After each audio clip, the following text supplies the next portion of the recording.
Hi, you guys. Welcome back to my channel, Renegade 444. We can talk about any and everything, but today we're talking about um, speaking up and using your voice. So we know the last video I posted. If you watched my video, the last video, if you haven't, go watch it. Don't forget to like, comment, subscribe.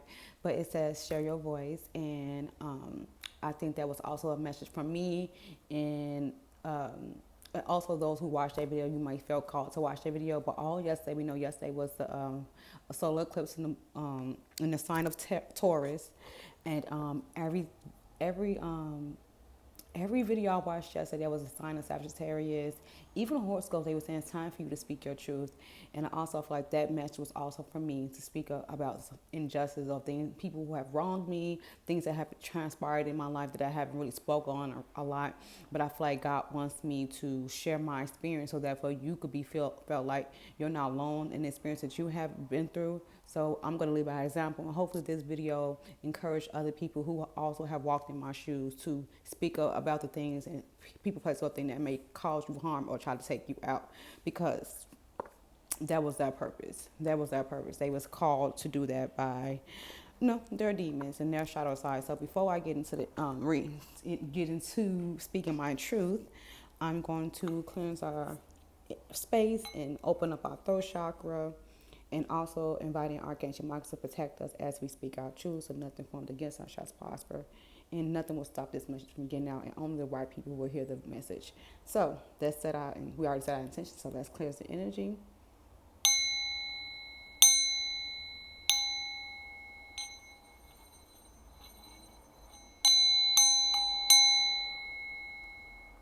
Okay, and I'm also going to get an affirmation out of my affirmation deck, but also I'm going to go over some grounding affirmations that I've been saying. I also been doing yoga and grounding my energy, and I've been feeling so good. Yoga has been everything to me. I used to do yoga every day about a year ago, but I stopped doing yoga. But my spirit guides and other people around me who are also spiritual readers, they've been like, you need to find a way to ground your energy. And ever since I've been getting up early, even if I don't do it in the morning, I ground my energy before I go to bed. I'll do yoga before I go to sleep. I've been feeling amazing. Even when things are not working out the way I expected them to, I still feel amazing. And I encourage you guys to find a way to ground your energy, to work out that energy that's in you. If you feel like you're emotionally unstable, you feel like always in your head, you feel like things are falling apart, ground your energy and do some root chakra affirmations. I'm going to share some with you right now, and hopefully these help you like they helped me. The first one: I am safe and secure. I am protected. I release any doubts, fears or worries. Can you guys hear me? I have everything I need. I am grounded and centered. And I also like to keep saying I am protected. You also can say I am stable, but that also comes from me. It also talks about I am safe and secure, and I have everything that I need. So it kind of covers all the bases. So I've been saying that, and when I do my root chakra therapy, my root chakra yoga, she says those affirmations to me, and ever since I've been doing it, it's been amazing. So I recommend you guys do some root chakra therapy, open up your chakras, balance those chakras. I think this week I'm going to work on my solar plexus chakra. I'm going to get us an affirmation out of this affirmation deck. I got Archangel Michael to be around me now. As you close any door with non-central spirit agents to access the highest light.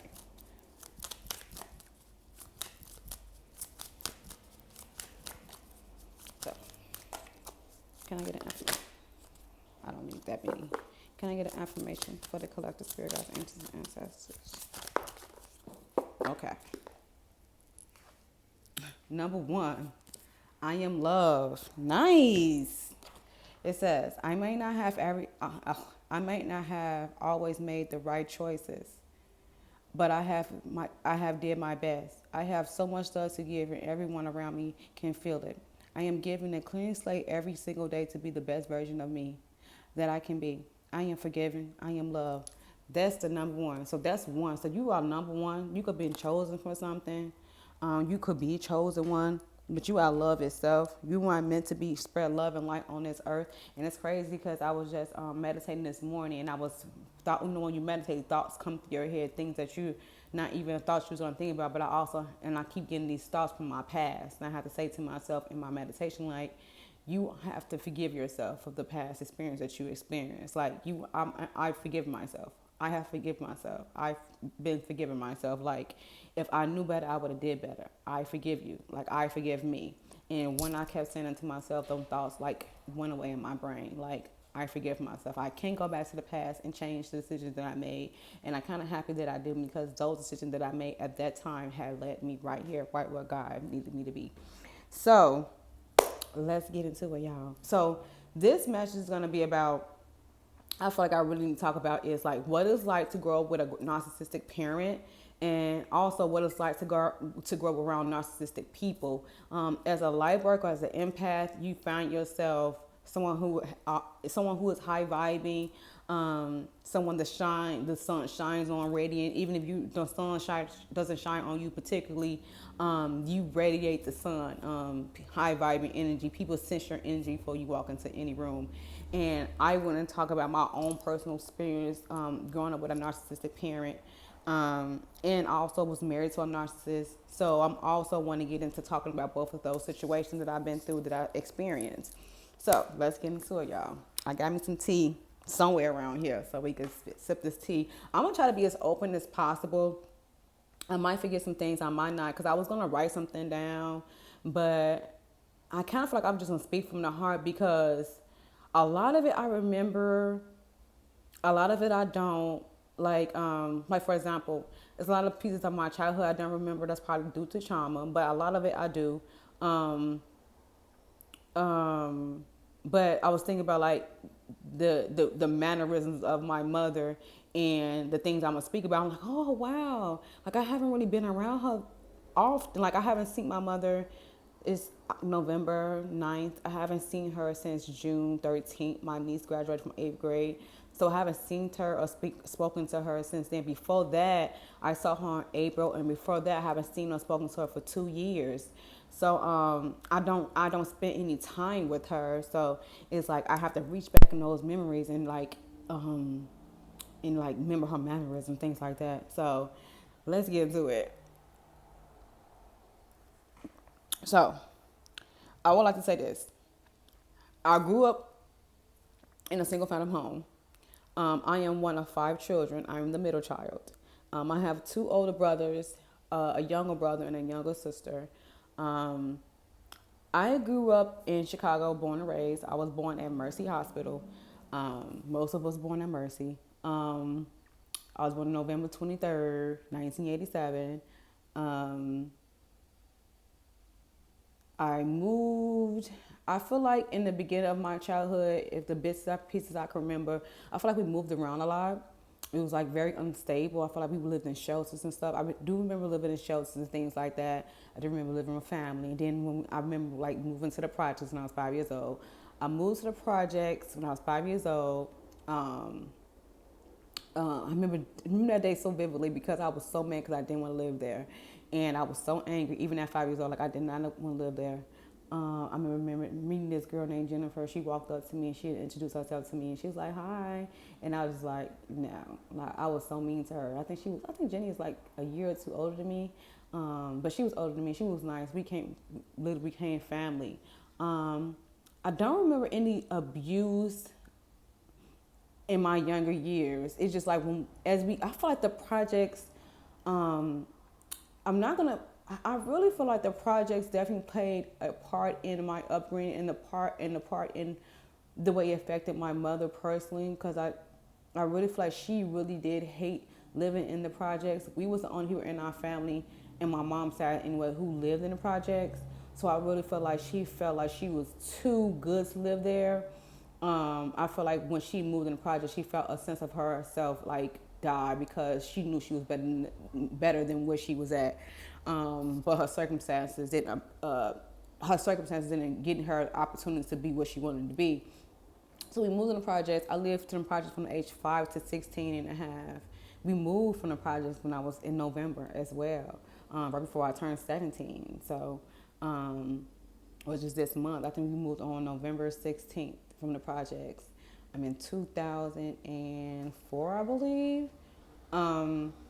So when we grow up in the projects, it's a very community. Like, let's say my hands is the community, and everybody in it is like, it's what it is, and everything outside the community is like what it is. Like, it's its own, like, I'm getting like the hive in like Resident Evil. Everybody knows each other. Most people in the projects have family and friends that have been living there, that had generations that lived there, and knew everybody. Had family embedded in the projects. We did not have that. I didn't have family lived in the projects like that. Our family lived on the south side or the west side of Chicago. We did not have any family living in the projects. So from the earliest abuse age, I feel like I can remember was maybe like 7, 8, or 9. Cause I feel like it was very much like when we got older, once we got into the projects. I remember like vivid memories of my mother. My mother like drinking a lot. She was a heavy drinker. She was an alcoholic. Heavy drinker, but I don't remember her drinking until we got to the projects. Heavy drinker, and I think like the alcohol like really played a big part, of course.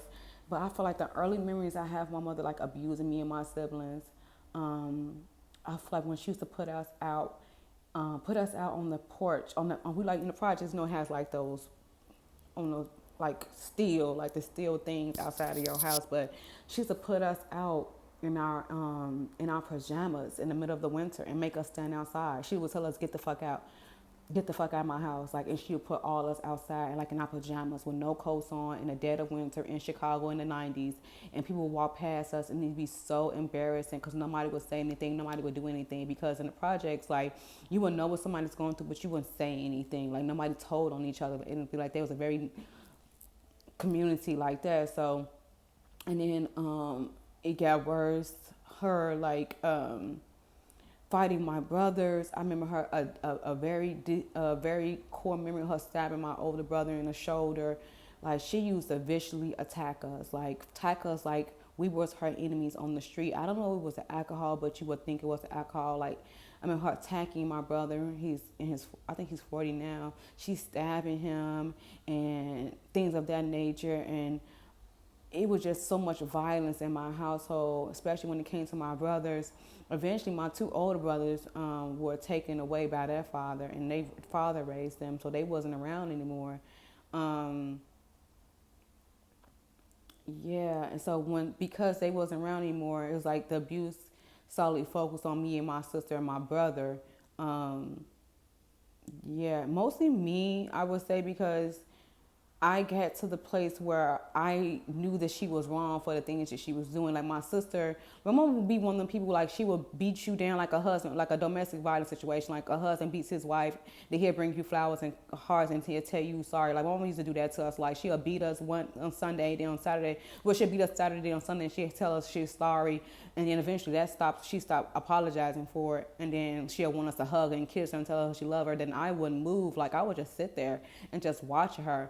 And like a true narcissist, she would go out of nowhere and pick fights with us. Like, we were children, she would pick fights with us, pick arguments with us, things of that nature. In back in the 90s, they didn't have link cards, but they had stamps, the paper stamps. It was time we didn't have any food. She only cooked for herself and don't cook for us. And we would try to go in the kitchen and get the scraps, and it would be no food left. She would only cook for herself. Verbal abuse. She was always make us tell us that we ain't nothing, we ain't shit, we ain't nobody, we're not gonna amount to anything. She stabbed my little brother in the leg with a knife. I think he could have been like 12 years old when she did that. She stabbed him in the leg with a knife. She was just so physically abusive towards us. Like, I can remember so many things. Like, it's like literally all going through my mind as it coming on. But it was like she was like, we would get locked out the house a lot, because she would be in the house. Like, she would binge drink a lot, like 3 days straight, and then eventually on the 4th day she would pass out drunk. So we'll come home from school and we weren't ready to get into school, so we'd be locked out all night and we would want to get in the house. We went to school because we lived in the projects. Our school was like literally across the street from my house, from our building, and we never got a report card in elementary school. never got a report card in elementary school. I went through 4 years of high school, never get a report card because the only time we get it is when they send it home with you. But she never was involved in our schooling, never asked about how our grades was. She never helped her with our homework, anything like that. Never got a report card. I got in trouble at school one time, and she had to come to the school. I was 7th grade, and I had a teacher. My teacher, 7th grade teacher, was named Miss Humphrey, and she had to come to the school one day, and I think she was drunk. And I don't remember what I did. It was so long ago. I remember her smacked me in the face when she came up there, and she just walked out. And then my 7th grade teacher just hugged me and held me, and she was just like, "It's okay, it's okay." Like, it was just things like that. But she never came to the school. Never, never, ever, ever came to the school. And then when she got with her boyfriend, Mike, their relationship was very toxic, very physically abusive. He would beat her, she would beat him, and then she'll beat us. Like, it was so much violence in my home. My mother used to do like triangulation between me and my sister. Me and my sister used to be like this when we was children, like this. But she was so jealous of our relationship. Like, if I wrote in my diary, she made me mad. Like, my sister used to make me mad. My sister was a sloppy person. Like, I used to hate sharing a room with her. Like, but she was my best friend still. Like, if I say anything in my diary about her, she will take my diary and read it to my sister. And she hates you. Look what she's saying about you. She doesn't like you. Like, she hated that me and my sister were so close. So she used to like try to break us up a lot. And I remember one memory I had with my mom where she, like, I don't know what I did, but half the time we didn't do anything. Like, she would get up. I remember one time she got on top of me. She held me down on the ground, and she ripped my hair out physically with her hands. Like, my hair was growing long. My hair was starting to grow in. It was starting to grow in, and what $14 on Apple services? What are they talking about? Okay. Anyway, so I remember her physically like pulling, like yanking my hair out with her hands. I don't know why she did that. I don't remember the backstory on that. I mean, my head was hurting so bad after that. I remember her trying to fight my brothers and sisters a lot. I mean, one of the most traumatic memories I have, like, trying to protect my sister from my mom. I don't really remember my mom beating on my sister because I used to protect her a lot. I mean, one time she was going after my sister and I interfered. My mother was trying to beat her with a belt, the back end of a belt, and it missed my sister. And I got hit in the eye, and I missed 2 weeks of school, 2.5 weeks of school because of that, because I had a black eye, so I couldn't go to school. I think I was sophomore in high school when that happened, but I feel like everybody knew because I went back to school and wasn't completely healed yet. I had to wear makeup to school. Yeah, it was just so, going with a narcissistic person, her doing the triangulation, like, she was a victim all the time. Like, she never took accountability for anything she did to us. She would cry and say she was sorry, but she and the mom, one of the narcissist people who feel like it wasn't her fault. You know, if her life would have been better, she could have been a better parent. Like, she was so jealous of her own siblings. Like, she grew up in a family bunch of sisters, and she hated them so much because they was doing so much better in life than her. My mother never really worked when I was in the projects. Like, she never worked, and she did work. She worked slightly. Like, it was just odd jobs here and there. I've never known my mother didn't have like a full-time job and work that job. Yeah, it was just such, like, I feel like one of the most traumatic things to me is not even the physical violence. Like, me and my siblings, like, we went to school, of course, and when you go to school, you do good in something, they give you trophies. I think one of the most traumatic thing is watching her, her boyfriend was fighting one day, and watching her throw all our trophies at him. I think watching her throw all of our trophies at him, and we watch all our like success like go down the drain because we watching her break them, and her not having a care in the world about it, and she never apologized for it. So my first trophy was in the 3rd grade when I won a writing contest, and to watch her throw that trophy and it completely like gone, and watching her throw my brother's stuff and my sister's stuff, like, that was the most heartbreaking thing I think I ever watched. And every time, and then even with holidays, like, my mother hated the holidays. Like, I never really cared about Christmas or Thanksgiving because my mama would always pick fights with anything or anybody on those holidays. Like, she would ruin holidays for everybody. with the alcohol and with the fighting, with the making up issues out of nowhere. Um, yeah, and I think it was just hard for me personally to deal with that. And even as we got older, when we moved out of the projects, she never came to high school. Like my mother only came to high school one time, and that was freshman orientation. And the second time, not even at my high school when I graduated high school. She never came up there. She never ever came up there. We moved out of projects, and I still was able to go to the same high school because I didn't want to go to Park Robeson. So I still stayed at the same high school. So I took a bus all the way to the north side every day, which I'm really happy that I did. The abuse got worse as we got older because I felt like she couldn't really control us anymore. And we really start to fight back. I mean, I think some of the most hardest thing is that we'll be like in the rooms in my brother room. We'll have to like barricade ourselves in the room, like with the dressers on the door, us sleeping on the door, or us sleeping next to the door so she won't come in and try to fight us and jump on us. When I'm saying to y'all out loud, it just sounds so crazy that we experienced this from our mother. Like she was our boogeyman. She was this evil person. And as we got older, it began worse because we became older. We was older. So the older we got, the more threatened she felt towards us. Like graduating high school, I got pregnant with my oldest son. That was a problem for her. She didn't want me. She didn't want me to keep my baby, but she took the abortion money and spent it on beer that the guy mother gave him, so I can get an abortion. She took the abortion money and spent it on beer. So, and then I didn't stay with my mother.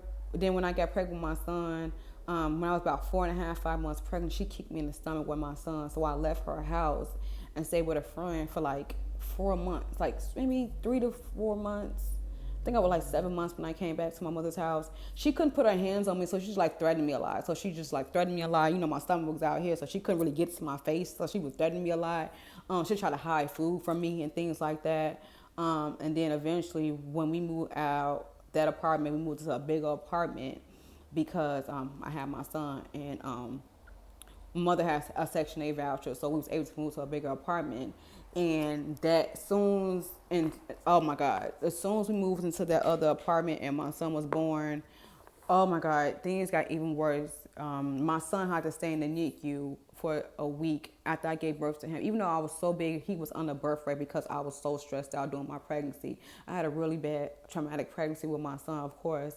So he had to stay in the NICU for about a week. When I gave birth to him, I came home from the hospital. My mother was like, "You the reason why he in the hospital. You the reason you can't bring him home. It's your fault." And she just tried to make me feel so bad. And eventually, an incident would transpire when my son was about, oh my God, 4 or 5 months,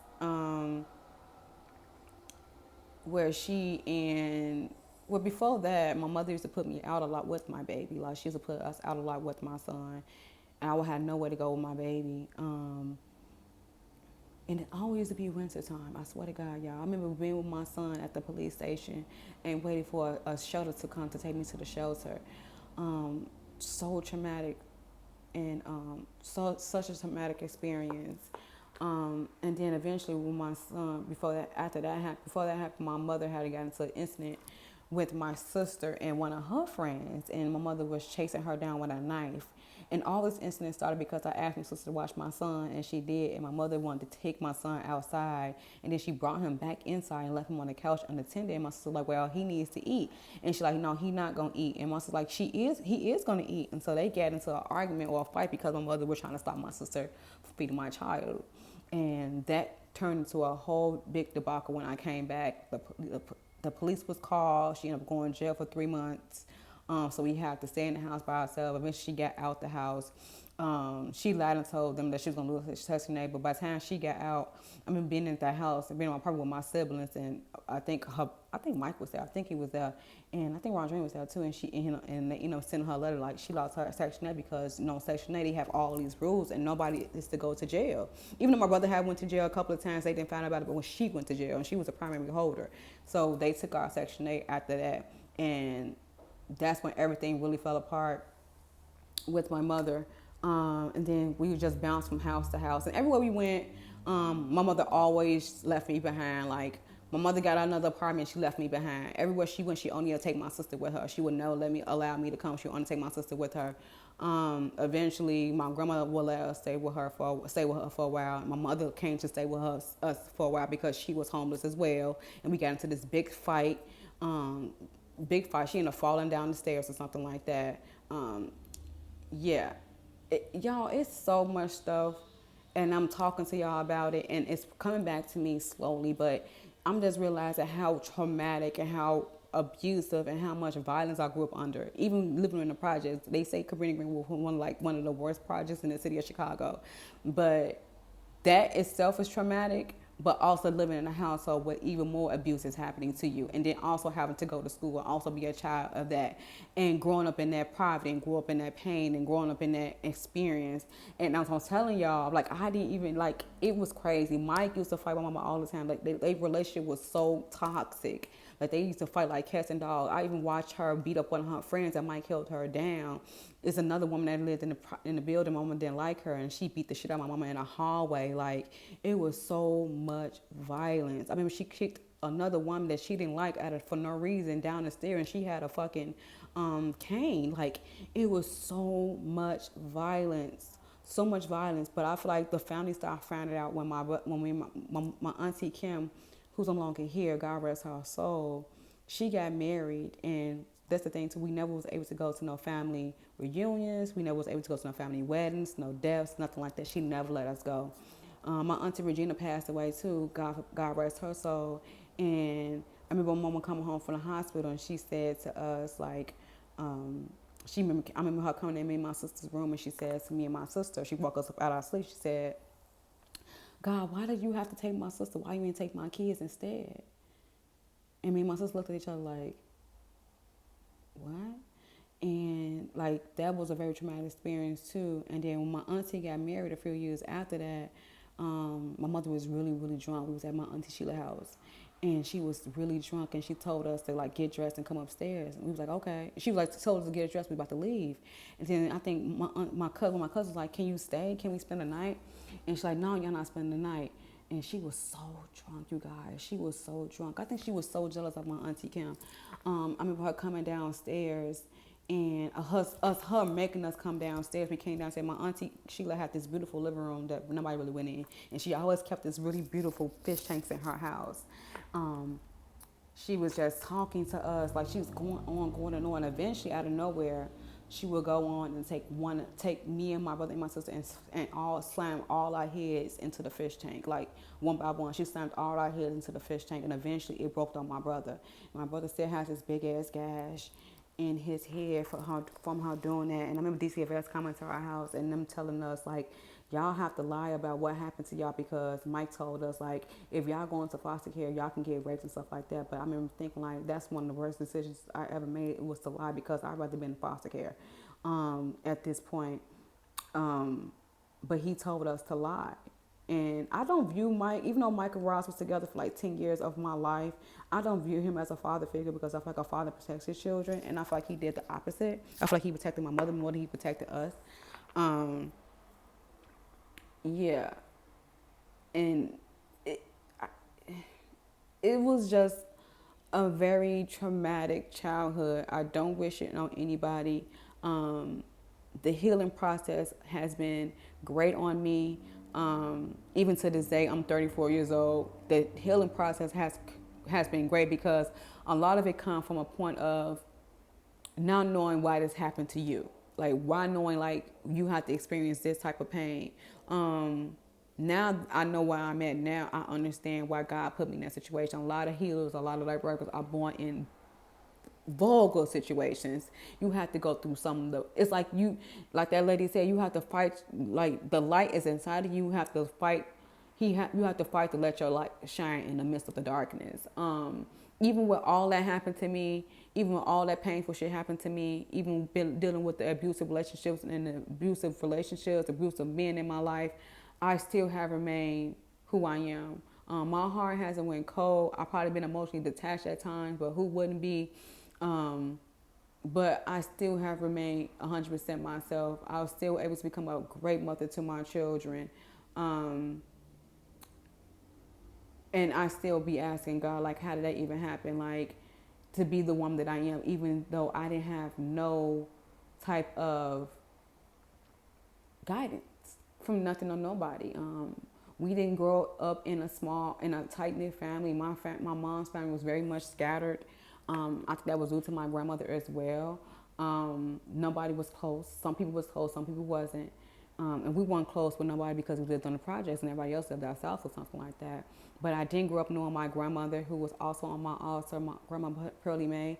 We was informed that she had passed away. I didn't find out until recently that she was alive until I was 12 years old. But she had led us to believe that she was passed away. It's like my mother would let us be around nobody who loved us. Like anybody who would show us any genuine love, she would stop that.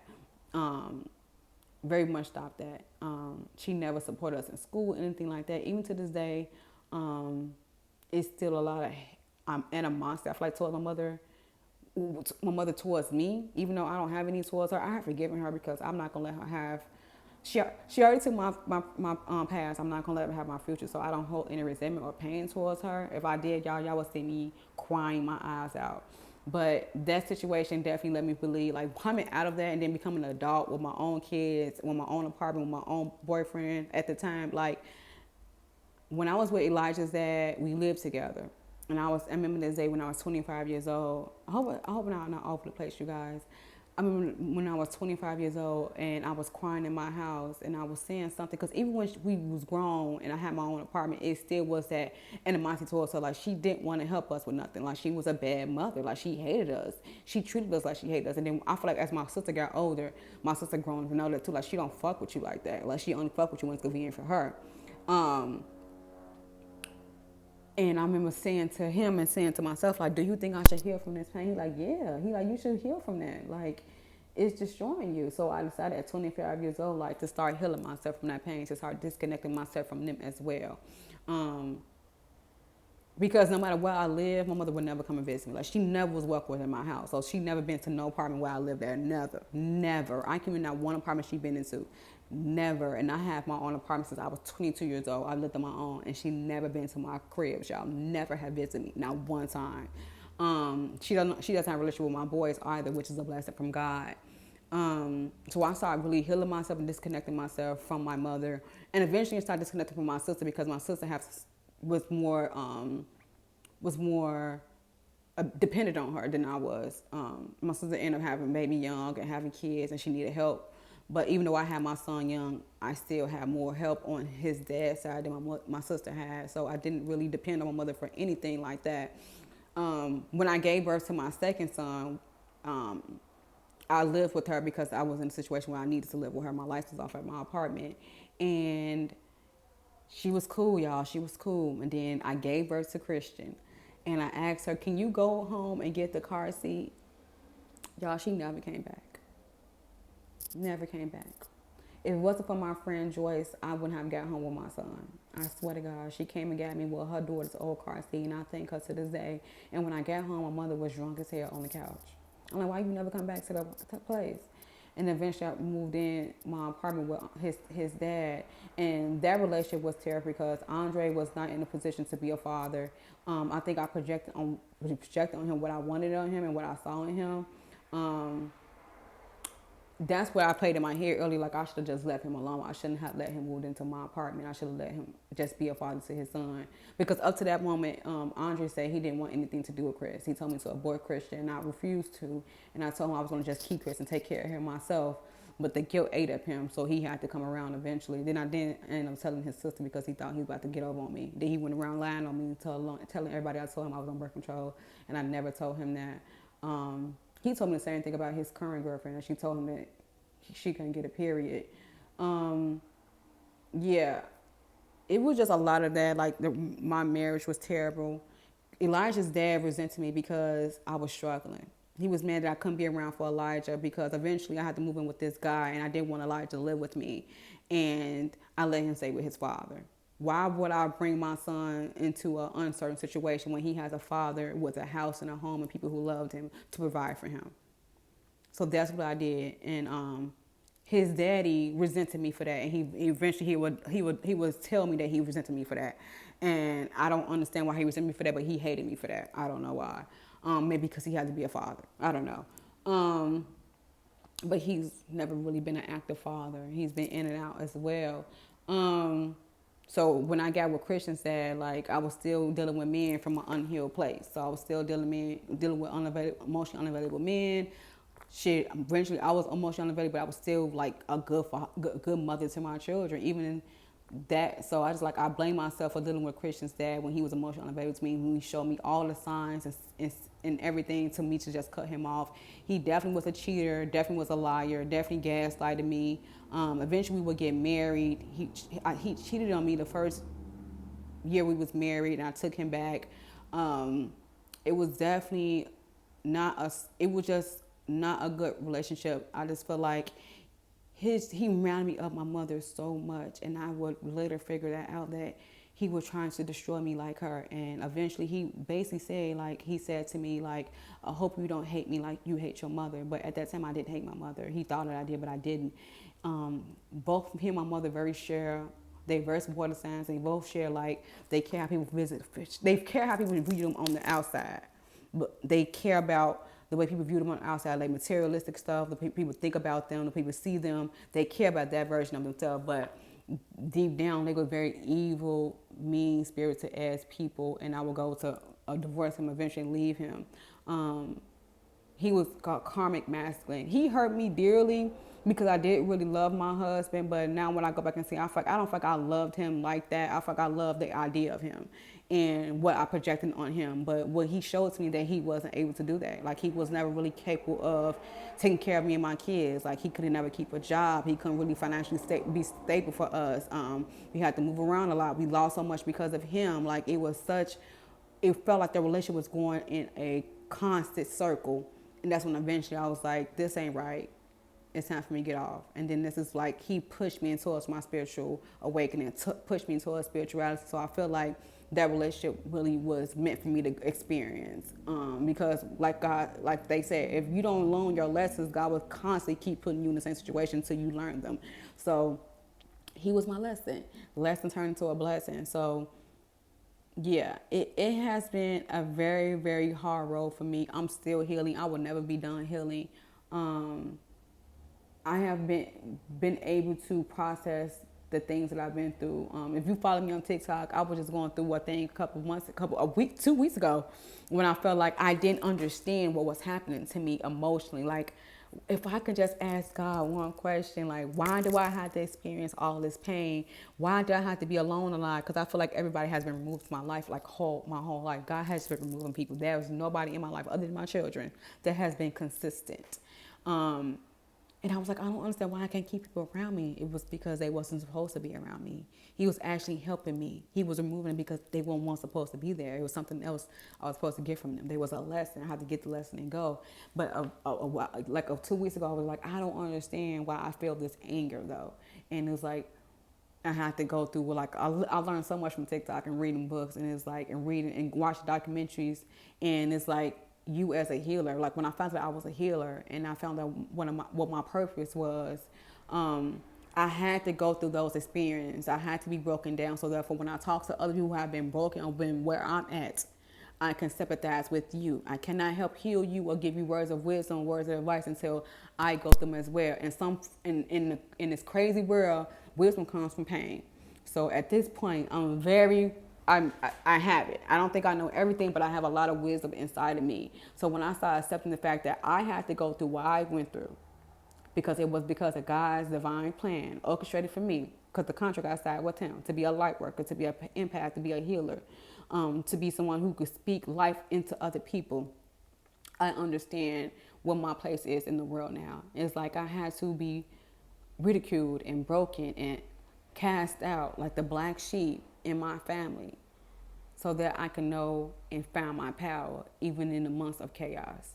Am I grateful for it? Yes.